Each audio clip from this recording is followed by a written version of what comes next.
Australia's disastrous drought, construction crisis and pensioner paying were just a few of the persistent problems the government sought to address this week.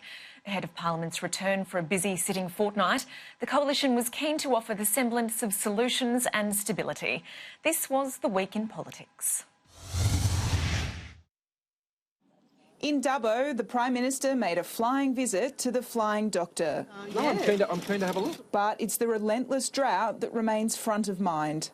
And it's taking its toll and wearing away even the strongest souls. Scott Morrison used a Bush summit to put pressure on Labor to back the government's proposed drought fund. This is not something we agree on at the moment. The legislation will be in the Parliament next week, and we want to see it passed.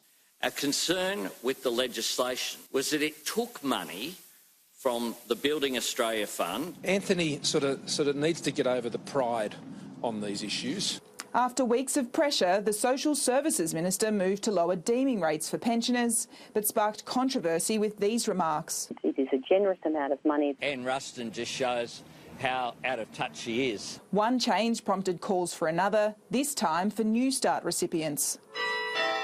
And the bells are ringing for an increase in New Start.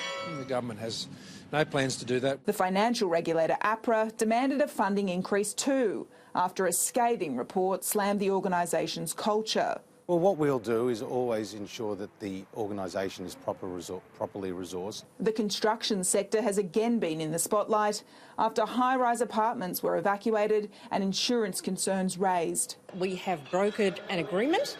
State building ministers agreed to work together to toughen regulations, but the squabble over who foots the bill drags on. The Morrison government also turned up the heat on the states over infrastructure, telling them to pull their weight to help stimulate the economy. If we want to even accelerate further, well, there are opportunities there. The RBA wants the pipeline of infrastructure investment expedited as the PM downplays division. The government and Dr Lowe could not be more in sync.